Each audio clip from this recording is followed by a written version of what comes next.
¿Qué tal, amigos? Gracias por estar con nosotros. Bienvenidos a Noticias 13. Hoy es martes 24 de septiembre del año 2024. Vamos a las noticias. Elecciones.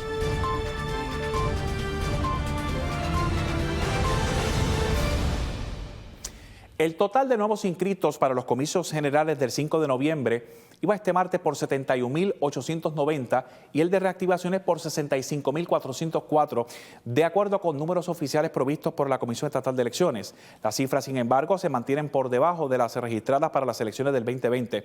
En ese evento, los nuevos inscritos fueron 121.358 y los reactivados 78.085.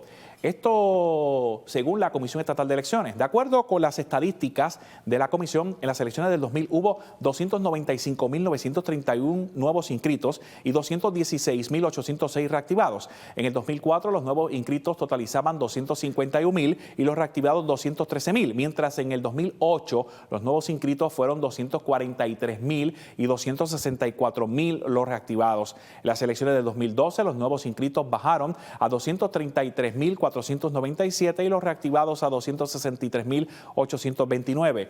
La tendencia a la baja siguió en el 2016 con 178.032 nuevos inscritos y 129.054 reactivados. Política.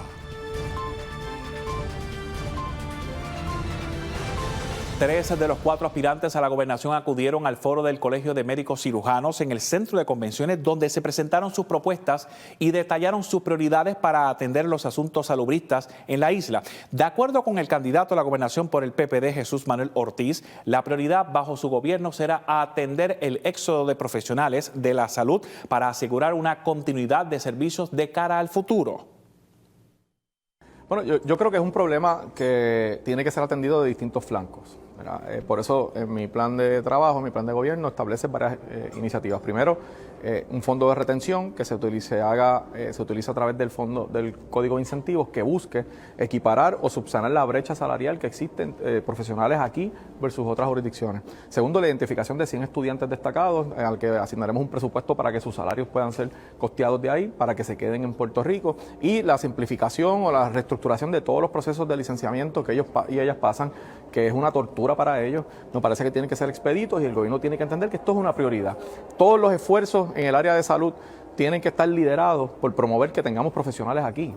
Si no, de nada vale el resto de lo que podamos hacer. Así que yo estoy muy enfocado en eso y mis esfuerzos y los recursos del gobierno van a estar dirigidos a garantizar calidad de condiciones de trabajo para que se queden en Puerto Rico. José Manuel, usted estaba hablando de particularmente su propuesta sobre el control de drogas, habla de que la guerra contra las drogas estaba fallada, que no ha dado éxito, pero no menciona cuáles son sus propuestas concretas en torno a cuál es la alternativa que usted presenta. Estamos hablando de legalización de las drogas en su totalidad, despenalización. Yo he hablado de despenalización. Yo creo que el primer paso que tenemos que evaluar es la despenalización, principalmente en el tema del cannabis, ¿no? de la marihuana. Hay que tener una conversación de país sobre el resto de las drogas, que yo creo que en este momento el primer paso es comenzar con el tema del cannabis, y creo en la despenalización. Yo no creo que un joven o una persona tenga que ir preso por una cantidad de marihuana de uso personal y que vaya 2 años, 3 años preso, cuando realmente lo que vamos a hacer ahí es convertirlo realmente en un criminal que posiblemente después incurra en otro tipo de delitos. Así que yo creo que hay que cambiar la mirada, hay que también educar, hay que eliminar los estigmas un poco de lo que se está hablando, y tenemos que tener una conversación sensata como país sobre este y otros temas. Jesús Manuel, hoy una investigación del CPI reveló un esquema de fraude y robo en las elecciones en Puerto Rico, una reacción sobre eso. ¿Estaremos a tiempo para combatir eso que se alega en ese reportaje? Bueno, yo no he visto el artículo en su totalidad. Sí me hicieron una pregunta esta mañana sobre el tema. ¿Implica el PPD? Es una especulación del artículo. Quien único ha sido aquí señalado por acciones fraudulentas ha sido el PNP. En casos recientes, desde lo que ocurrió en Guaynabo hasta la aplicación del Código Electoral del 2020, hasta el manejo del voto por correo en la elección del 2020, ha sido señalamientos exclusivamente contra el PNP. Si en algún caso se señala el PPD por alguna razón, el primero que va a actuar para remediar eso soy yo. Conmigo no cuentan para actuaciones irregulares nadie, ni gente de mi partido, ni gente fuera de mi partido. ¿Usted reconoce que el Partido Popular ha sido parte de ese esquema fraudulento? No, la realidad es que el Partido Popular ha estado denunciando la realidad de un proceso electoral a quien se le ha quitado la confianza porque el PNP decidió que ellos iban a controlar la Comisión Estatal de Elecciones y tiene un proceso de voto adelantado en el que nosotros creemos, pero que tiene muy poca legitimidad y pocas garantías de certeza. En ese sentido, nosotros vamos a combatir toda asomo de posible fraude electoral en ese aspecto o en cualquier otro aspecto. Si alguien tiene una denuncia del PPD en una actuación como esa, pues lo que tienes que presentar la evidencia. A mí nadie me ha presentado eso, yo creo que ni el propio artículo lo presenta. Me parece que es un poco más una premisa de la que parte el artículo y lo que debemos promover todos. Y aquí tengo que... Puerto Rico siempre estuvo muy orgulloso de su sistema electoral. Aquí quien ganaba la elección, ganaba la elección. En el 2020 el PNP decidió tomar control de ese proceso para ellos.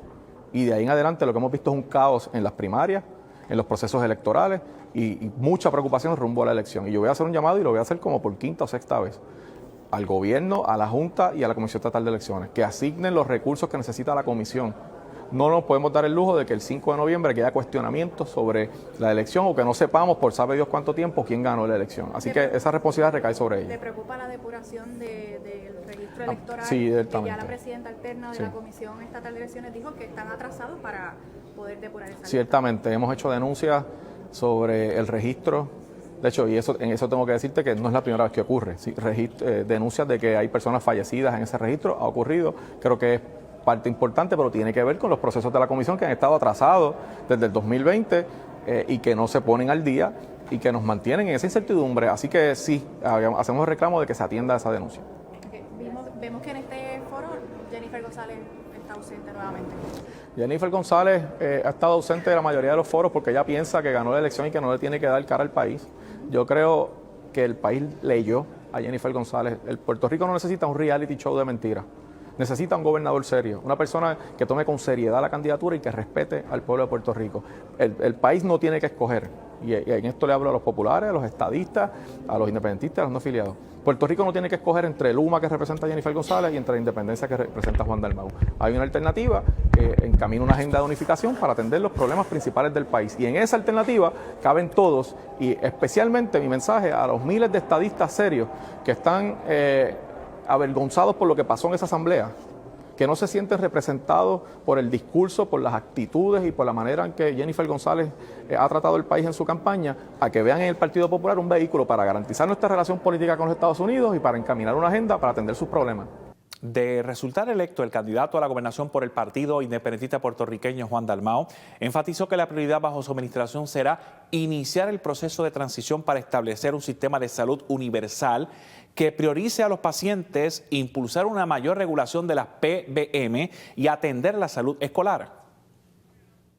Bueno, precisamente porque el foco no sería el lucro de empresas privadas, sería administrado de los fondos de salud en Puerto Rico, que son más de 6.000 millones de dólares, estaría administrado por un grupo de personas que están vinculadas a la salud, representando también a personas del sector de pacientes que han sido víctimas de impericia médica, médicos, hospitales, laboratorios, etcétera, proveedores de servicios, y que se establezca entonces lo que no está ocurriendo ahora. Cerca de 300.000 puertorriqueños y puertorriqueñas no tienen acceso a plan médico porque no pueden pagar uno privado, pero no cualifican para el público. La idea de tener el control de esa administración de los fondos es que, como sería una corporación sin fines de lucro, entonces el dinero estaría dirigido para toda la población en Puerto Rico.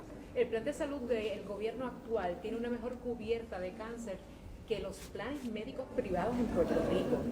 Entonces me preocupa el hecho de que cada vez más personas son diagnosticadas con cáncer y no tienen cómo pagar los servicios. Así es, y yo pasé por un proceso similar en el caso de mi hijo cuando fue diagnosticado de cáncer.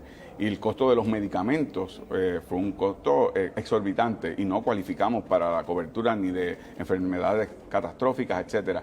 Hay que ampliar la cobertura garantizando que en ese tipo de enfermedades que cada vez en el tema de Puerto Rico son mayores, entonces podamos dar la cobertura para que los pacientes reciban los servicios necesarios para lo que debe ser su salud. Dalmau, sobre su ausencia referente a lo del grito del Ares. Estaba fuera. Bastante criticado por otros candidatos. ¿De verdad? Bueno, es la primera vez que noto al Partido Popular y al PNP preocupados porque ocurre en la Ares el 23 de septiembre, pero estaba fuera de Puerto Rico, tenía un compromiso que surgió de último momento y no es un secreto, ustedes vieron los medios de comunicación tenía unos apoyos entre, ¿verdad?, lo que es René Pérez, residente. Así que coincidió precisamente, yo regresé ayer de Nueva York de ese viaje relámpago, pero me sentí muy bien representado por Adriana Gutiérrez, que además proyectó que en este partido no hay solamente una persona, que institucionalmente pueden participar de este tipo de eventos otras. Jesús Manuel Ortiz dice que es un mecanismo que él considera usted utilizó para alejarse de lo que es el pensamiento de la independencia. Sí, pero yo le llevo una ventaja a Jesús Manuel. Digo varias, pero una en ese tema, que es que yo pertenezco a un partido que se llama Partido Independentista Puertorriqueño. Mi partido lo lleva en su nombre, yo no lo escondo, soy independentista. Jesús Manuel es miembro de un partido que no lleva el ELA en su nombre. Y Jennifer González es miembro de un partido que no lleva la estadidad en su nombre. Así que han querido crear una imagen de lo que para mí es lo más importante, ¿verdad? Están tergiversando lo que es el debate que tiene que tener Puerto Rico. ¿Cómo vamos a poner la casa en orden? Como hicimos hoy dialogando sobre los temas de salud, como lo hemos hecho en educación, como lo he hecho sobre el tema de corrupción, sobre tantos otros temas.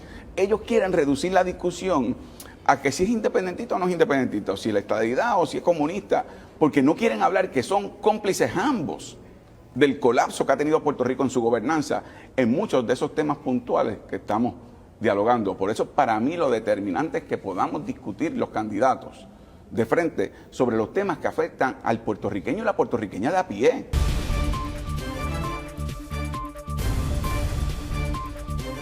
El candidato a la gobernación por el proyecto Dignidad, Javier Jiménez Pérez, reiteró que su gobierno enfatizará cambiar inmediatamente la relación de los planes médicos con los proveedores de salud.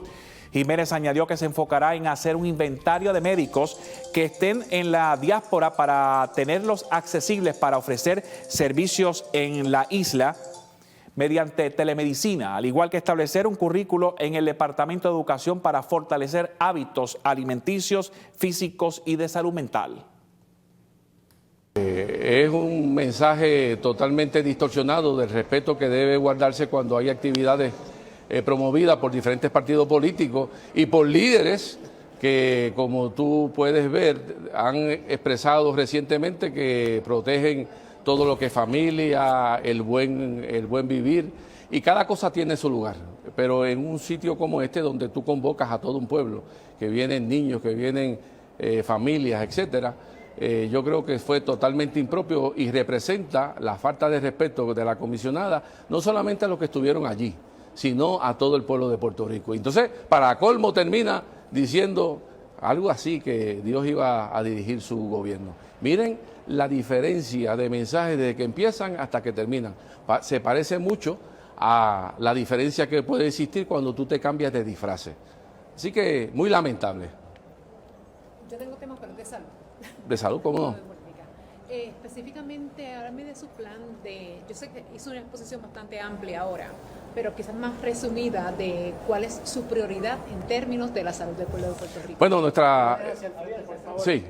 nuestro mayor problema que tenemos hoy con salud es la falta de médicos en Puerto Rico. Y la falta de médicos tiene unas causales. Y la causal principal que tiene la falta de médicos en Puerto Rico es la prepotencia que exhiben los planes de salud, donde determinan cuánto van a pagarle, cuándo se lo van a pagar y, peor aún, inciden en qué tratamiento le van a dar al paciente o qué tratamiento le aprueban al paciente. Eso, bajo nuestra administración, eso se va a acabar.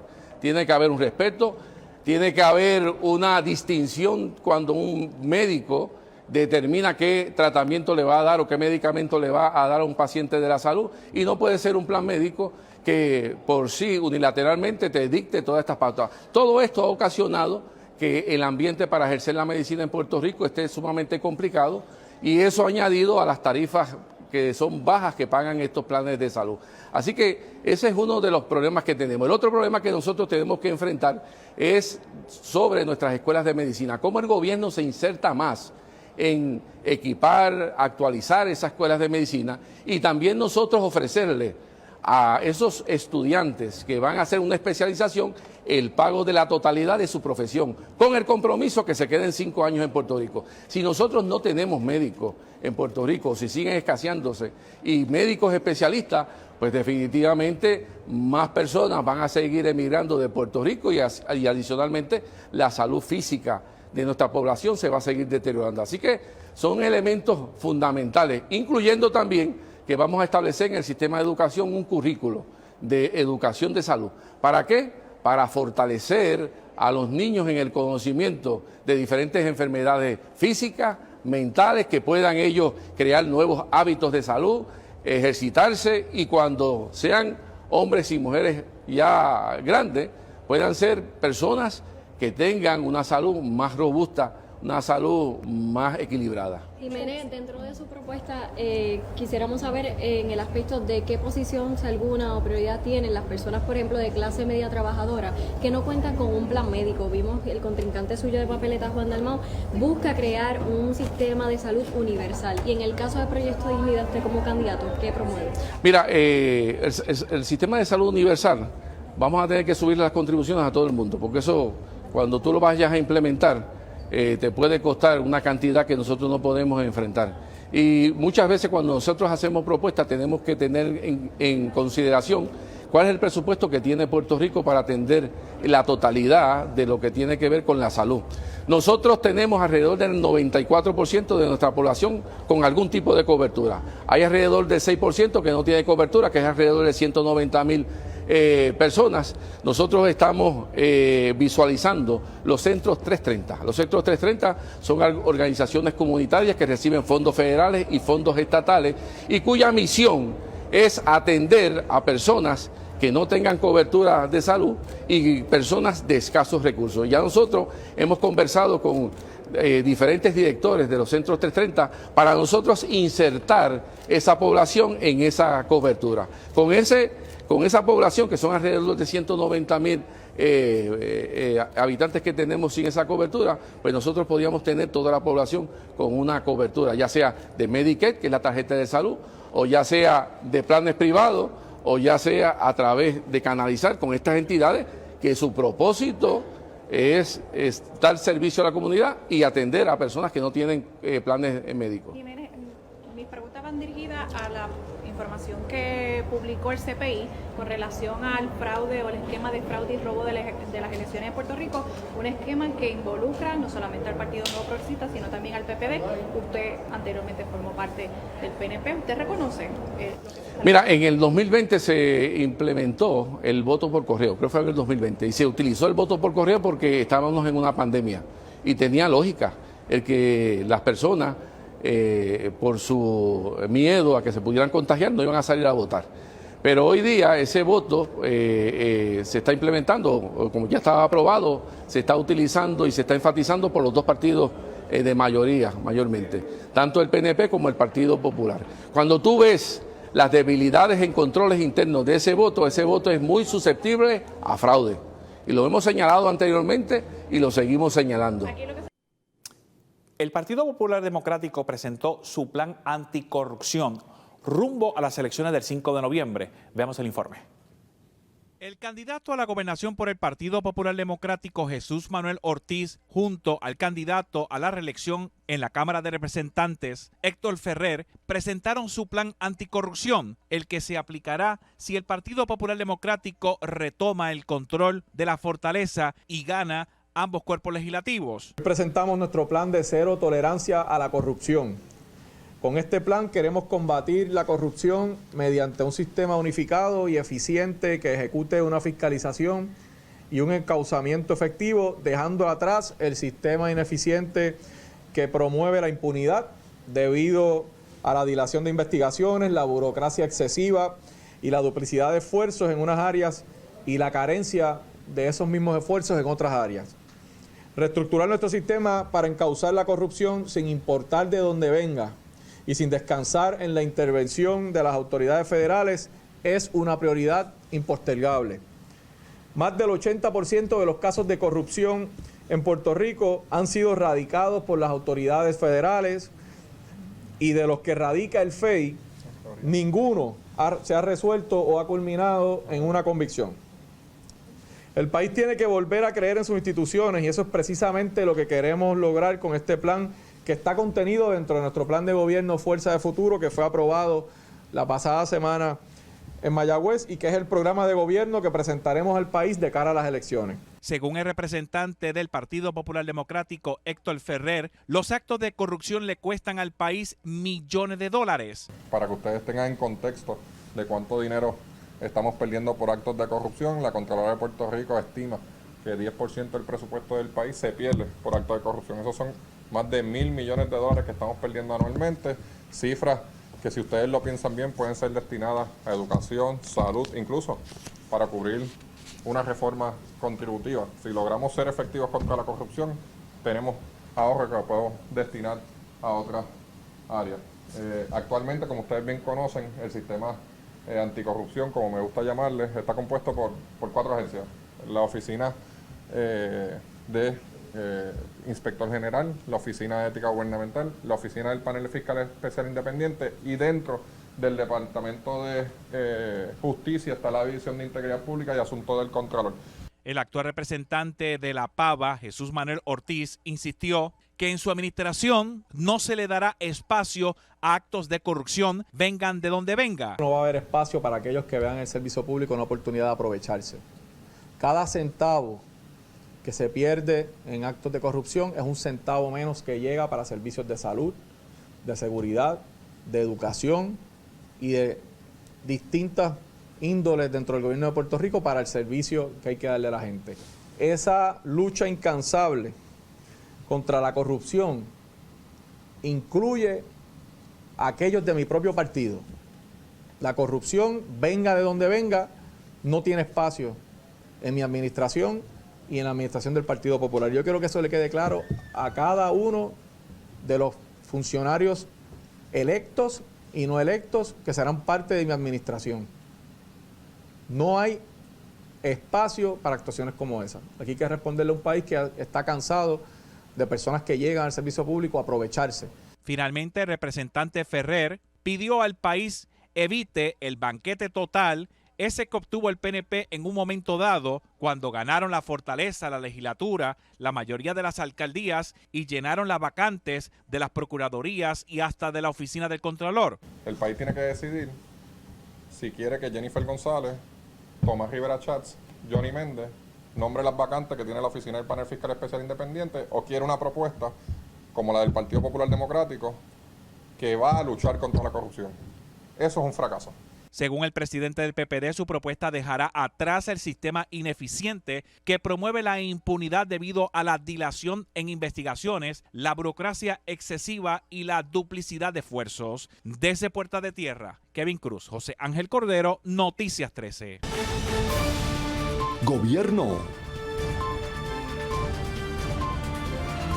En un esfuerzo por devolver a la comunidad su patrimonio, un grupo de empresarios tomó la iniciativa de unirse para rescatar el emblemático lago de Levittown y traspasar la titularidad al municipio. Según explicó en conferencia de prensa junto al alcalde Bernardo Betito Márquez, la acción busca preservar este importante recurso, desarrollar su potencial de forma ordenada y planificada, así como garantizar el acceso a los residentes de la región. El anuncio que estamos dando oficialmente es que este lago que tuvo en discusiones públicas, porque para el 22 aquí surgió, antes del 22, el 22 se ratificó, pero antes del 22 ya se venía hablando de que este lago era privado, el lago era privado, el lago es privado. Y decía yo un momento dado que antes del 17 nadie apareció con el lago privado.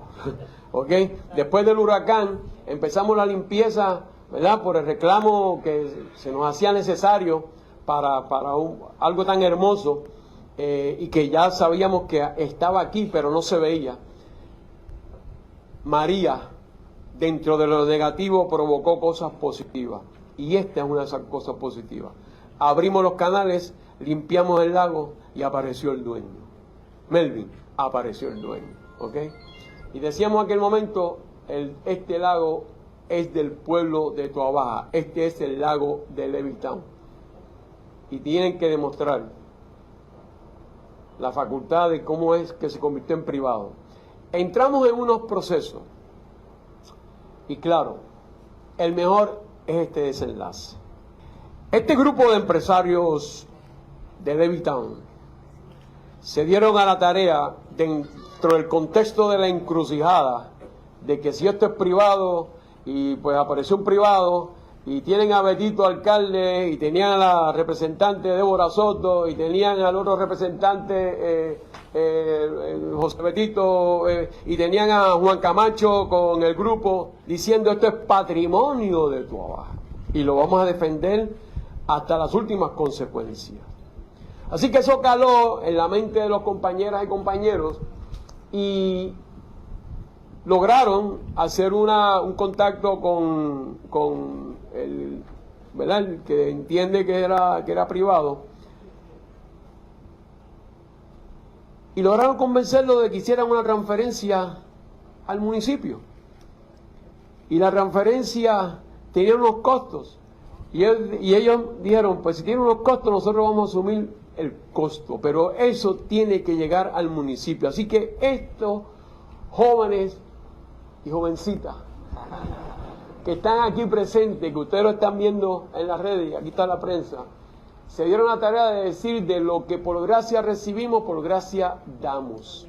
Aquí está, ¿ok? Los honorarios para que se paguen los sellos, etcétera, y ese patrimonio tiene que ser del pueblo de Toa Baja, del Levitown, del lugar donde nosotros crecimos, vivimos, corrimos, saltamos, de ese lugar enigmático que se llama Levitown. Ahí está el lago y eso es de las generaciones futuras. La mayoría de los confinados que se beneficiaban de pases extendidos por condiciones de salud limitantes, como el que obtuvo Hermes Ávila Vázquez bajo un falso alegado de que era parapléjico y que padecía de VIH, fueron reingresados a prisión. Así lo reveló este martes la secretaria del Departamento de Corrección y Rehabilitación, Ana Escobar. Según reveló durante una vista pública del Senado, tras el incidente de Ávila Vázquez, culpable de feminicidio a finales de abril pasado, quedaban 21 participantes de pases extendidos. De estos se revocaron 4 pases, se reingresaron a 9, un participante cumplió término, 1 falleció y otros 6 participantes del programa se mantienen activos. Veamos y escuchemos las expresiones que hiciera a la salida de la vista pública la secretaria de Corrección. Fue una vista pública citada por el presidente de la comisión, honorable Vargas Vidot. Pudimos proveer información actualizada de donde nos encontramos con relación a este caso. Abundamos sobre las 2 investigaciones, la realizada por administrativa por la Oficina de Investigaciones del Sistema Correccional y también la que hizo UT Corp, ambas investigaciones solicitadas por esta servidora, al igual que los referidos que hicimos al Departamento de Justicia. Solo faltaría la investigación criminal, ¿verdad?, el aspecto criminal que trabaja el Departamento de Justicia para determinar si en efecto algún funcionario incurrió en lo que es la negligencia criminal y cuál sería el curso de acción. ¿Cuál es el dato más revelador según usted? Bueno, aquí lo más importante dentro de todo esto es que se descubrió que hubo una situación de incongruencia en la aplicación y ejecución de las leyes, que las leyes mismas, y lo he mencionado con anterioridad, contravienen unas con otras. Eso ha hecho que hayan reglamentos que requieran ser revisados, otros que nosotros revisamos en el 2023. Así que importante ahora, la nueva ley 154 firmada en agosto del 154 firmada en agosto del 2024 ya elimina lo que es el pase extendido por condición fisiológica limitante, así que ningún confinado va a poder salir bajo esas circunstancias en pase extendido, lo que provoca entonces que no tengamos duda alguna, ¿verdad?, de cómo vamos a ejecutar estas acciones con relación a confinados que tengan alguna condición de salud. Secretaria, ¿en qué falló corrección al momento de que usted establece, verdad, de que la mayoría de las personas que tenían este pase extendido se le quitó, se le revocó o fue reingresado a prisión? Y usted acaba de comentar ahí que llevaban casi todos una vida normal, ¿verdad? Y entonces, ¿en qué falló corrección teniendo personas que se supone que estuviesen muy enfermas o graves y entonces no resulta que fue uno, sino porque fueron varios, ¿no? Bueno, es que esto va por 2 vías. Primero, que está la ley 25, que es la ley que permite que confinados con condiciones de SIDA o HIV puedan salir porque posteriormente podrían fallecer. Actualmente hay cura para esta enfermedad, así que eso por un lado. Por otro lado está la situación de que el plan de reorganización del Departamento de Corrección y Rehabilitación permitía desde el 2011 que personas con condiciones fisiológicas limitantes pudieran ser integrados al pase extendido por condición de salud. Así que bajo esas condiciones, secretarios anteriores concedieron, y esta servidora, concedieron lo que fue revisión de la reglamentación para que pudieran continuar aplicándose los mismos. Yo delegué, igual que otros secretarios, la facultad de la autorización de estos permisos en otros compañeros de trabajo con responsabilidad de evaluación de esos mismos. ¿Que Así fueron que, destituidos? No, no han sido destituidos Pero los no compañeros. se les dio una carta de intención de No. destituir a 8 personas que bregaron con ese pase. Sí, pero ese proceso no ha culminado. Hay una formulación de cargos a 8 compañeros que estuvieron trabajando directamente con la evaluación y o con la supervisión en comunidad. Pero si usted delegó y esos empleados, si usted delegó, secretaria, Sí. con mucho respeto, su responsabilidad en esos empleados, y esos empleados se les ha entregado carta, aunque no haya culminado el trámite de carta con la intención de destituir, entonces corrección actuó mal, porque usted delegó su autoridad nominadora en ellos. Yo delegué mi autoridad y el debido proceso de ley con las investigaciones correspondientes ante el oficial examinador determinará si en efecto los compañeros actuaron de manera incorrecta o no. Ese proceso se está viendo ahora mismo. Al igual que el Departamento de Justicia determinará si en efecto alguno de esos compañeros tuvieron negligencia criminal. Así que estamos en espera. Corrección no actuó mal, es lo que usted está sugiriendo. No, corrección trabajó consono con las leyes vigentes y con los reglamentos pero vigentes. usted acaba de decir ahí adentro que la mayoría llevaba una vida normal y entonces en algo se falló, porque ¿cómo se va a permitir que una persona que se creía que estaba enfermo y casi muriéndose estuviese llevando una vida normal? Es que comencé a explicarle a usted y no pude, ¿verdad?, concluir la información. Es que habían 2 vías por las cuales pudieran salir. En ningún momento se ha mencionado que las personas que iban a salir tuvieran una prognosis de vida corta. Eso es lo que usted se refiere. Fue por condiciones fisiológicas limitantes. Cuando nosotros entramos en el proceso de revisión de esas personas en comunidad, encontramos que en efecto algunos de ellos estaban haciendo una vida normal en comunidad, aún con las limitaciones que tienen, porque no es que no tengan limitaciones fisiológicas, las tienen. Hay varios en sillas de ruedas, hay otros con otro tipo de enfermedad, que sí son limitantes, pero que podían estar realizando su vida normal en prisión o en comunidad. Por tanto, al revisarlos, ordenamos el reingreso de esas personas a las instituciones correccionales. El proceso que facilitó que el asesino confeso Hermes Ávila Vázquez, quien se declaró culpable por el asesinato de Ivette Joan Meléndez Vega en abril, saliera a la libre comunidad, fue puesto bajo la lupa la mañana de este martes en el Senado. Por ejemplo, Tomás Rivera Chats, portavoz del PNP en la Cámara Alta, exigió acción y pidió consecuencias más allá de afectar a los empleados involucrados de corrección. El Departamento de Corrección en las primeras vistas reconoció que hubo una falla inaceptable en el caso de Hermes Ávila.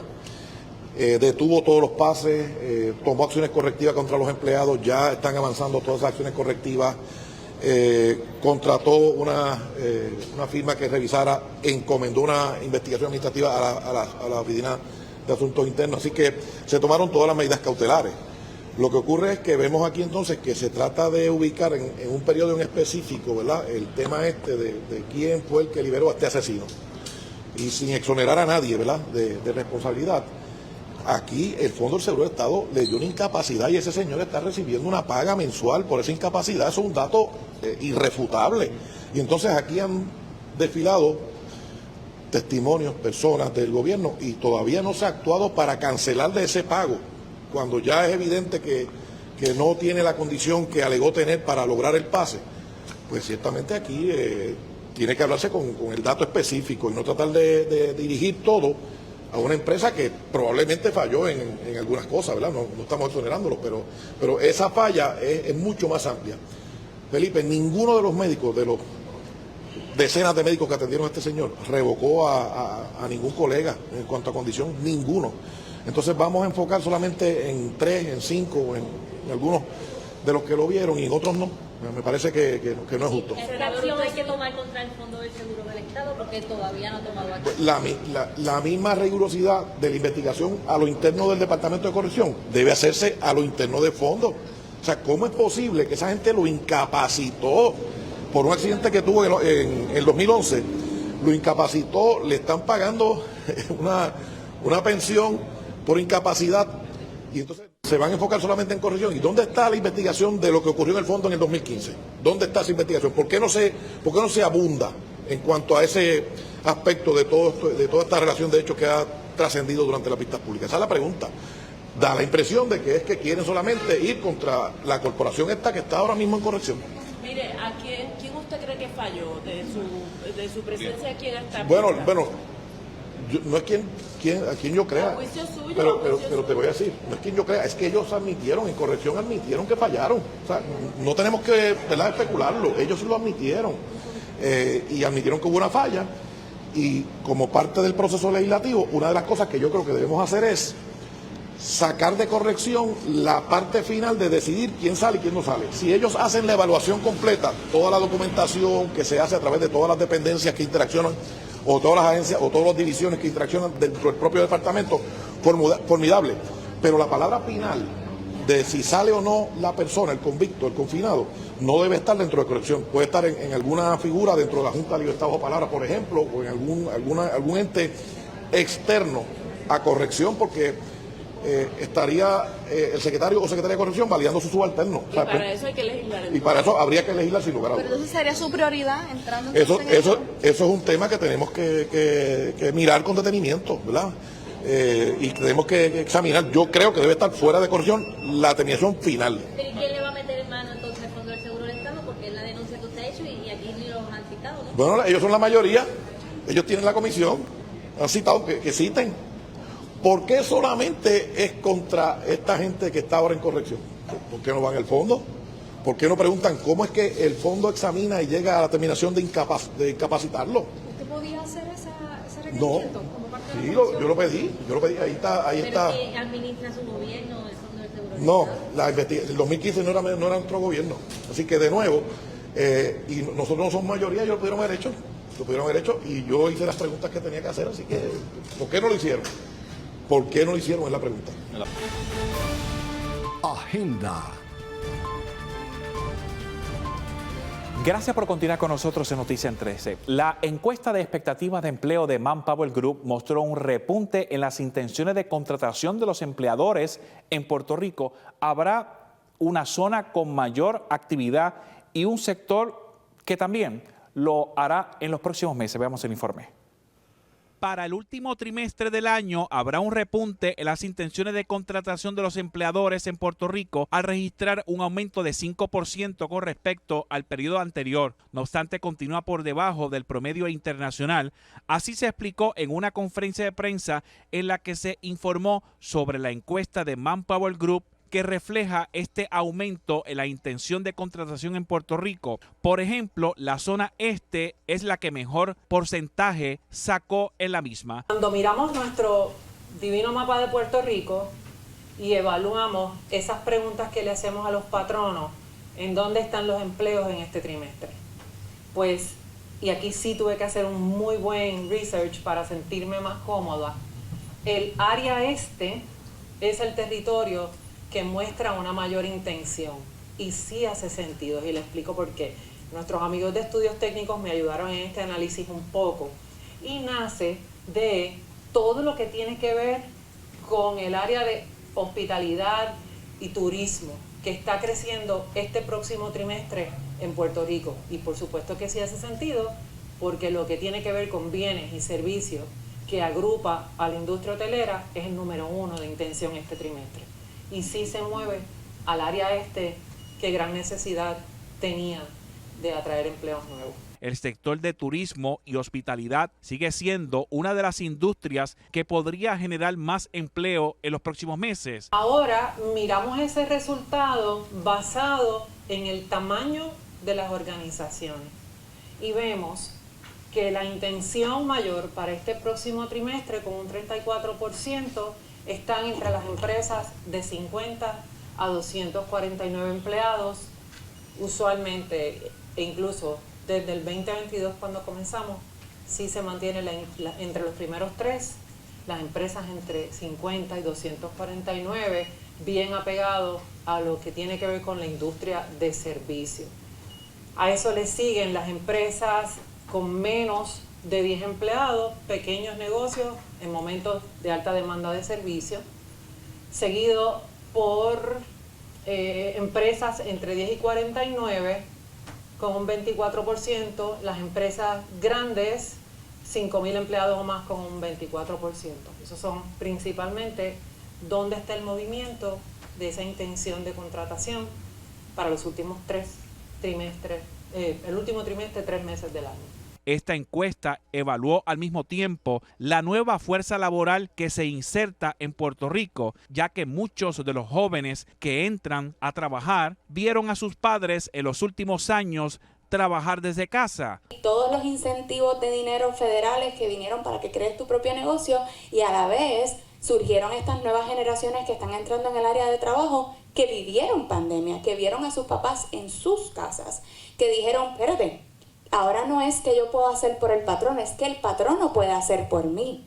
¿Qué tú me ofreces? ¿Cuál es tu engagement con mi estilo de vida? Ahora mismo yo quiero la independencia del reloj, como le dicen por ahí, un concepto nuevo, el clock independence, en donde no quiero estar atado de un 8 a 5, de un 9 a 6 en una oficina, y es como tu patrono me llama la atención a mi talento, viendo que la escasez de talento es más alta que tu intención de contratar, así que tú dependes de mí o necesitas de mi talento, y qué es lo que tú me puedes proveer diferente para yo poderte ayudar a crear tus planes de negocio, tus planes de expansión, que muchos tuvieron que eliminarse o atrasarlos post pandemia, se atrasaron años algunos de ellos, y ahora es cómo unimos, y siempre tengo que traer la tecnología, I'm sorry, cómo podemos integrar la tecnología para llegar a ese talento que no está en la zona metropolitana, que no está en el área oeste, que a lo mejor está fuera de Puerto Rico y puede trabajar remoto, y así también podemos ver una estrategia de cómo disminuir ese % de escasez de talento implementando otras tecnologías y otras estrategias en el área de trabajo. Uno de los factores que los patronos deben tener en mente es la innovación, ya que ella permite mantenerse en el negocio y aspirar a crecimiento. Empiezan este tipo de organizaciones que se da cuenta que tienen que ser ambidiestras, ¿no? Porque por un lado tienen que estar pensando en el negocio de hoy, y por el otro lado la parte más de innovación hacia dónde debería ir. Y de manera acelerada. Y de manera acelerada. Sí, sí. Pero teniendo el control, o sea, de 69 a 73% es un porcentaje importante con respecto a eso. Claro, tomando en consideración esa parte de responsabilidad corporativa, que ahora no es un asunto de moda, sino que es un asunto de sobrevivencia. Es decir, mi responsabilidad no tan solo social, sino la parte, ¿verdad?, ambiental y económica, y que gira en torno no tan solo a los empleados o la propia organización, sino a todos esos públicos que yo afecto. Correcto. Así que es una manera también de cambiar las cosas, pero, o sea, en términos de mentalidad, pero aún asumiendo ese control, pues, que es, yo creo que es natural dentro de las organizaciones. Correcto. El renglón de bienes y servicios de consumo mostró una expectativa de un 31% frente a ciencias de la vida y salud 30%, otros 27%, manufactura 19%, finanzas 18%, tecnología de la información 10% y transporte, logística y automotriz 5%. Los sectores de servicios de comunicación y energía reportaron tendencias negativas de 6% y 32% respectivamente. Desde San Juan, Kevin Cruz, José Ángel Cordero, Noticias 13. Tenemos muchas noticias, pero lo que no tenemos es tiempo. Hasta la próxima.